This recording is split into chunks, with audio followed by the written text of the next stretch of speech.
Hey, G here. Just a quick note on these next series of videos that I'm going to show you about removing springs out of Mustangs. Removing springs out of Mustangs is very dangerous. If you do not know what you're doing, please get a professional to do it for you. Springs have a lot of energy built up. If the springs get away from you, they can easily hurt you or kill you. So please, if you do not know what you're doing, please get a professional to help remove springs out of your Mustangs.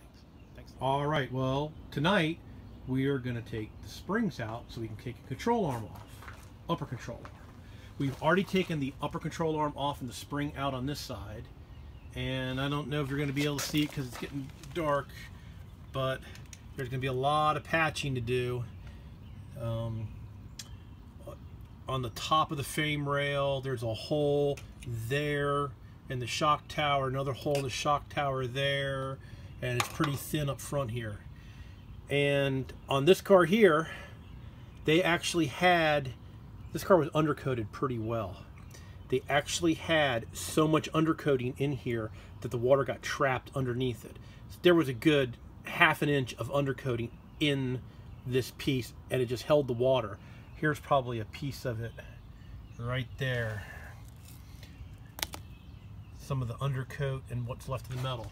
So what we're going to do, we haven't done this side yet. This side is still pretty much all together with the spring and the lower control arm, and you can see all the rusty, nasty metal that's in there, and it's got a blow-through hole up there from rust. So now the problem is the spring compressor I have. It's a nice Matco spring compressor that I have here, and the way you're supposed to use this, here's a little diagram. You're supposed to put the hooks on each end and you tighten the bolt, and it tightens the two pieces together. Unfortunately, that doesn't work on this car. So what I've advised up is this piece of metal. So let me get it installed and I'll show you how to get a spring out of a Mustang safely. All right. Okay, so this is what we do. This used to be a piece of trailer hitch. It's a good thick, really thick 2x2 square. Cut it off, I drilled a hole in it. So now it's sitting on top of the shock tower, nice and strong. Then I use the screw and I use the other piece of the spring compressor.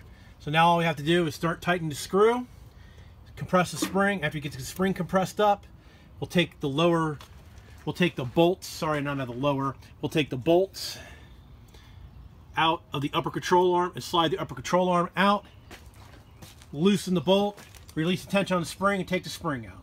All right, I'll give you another video when we get it done. All right, we got the spring compressor in with my little adapter I made, which is pretty strong.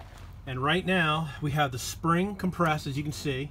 We took the two nuts off the other side and we have pulled the control arm out.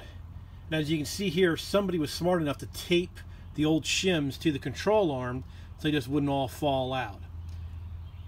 So that's where we're at right now. Now all we have to do to get the spring out, we just have to loosen the nut real slow. Spring comes out, and then we can get in here and start looking to see what's going on.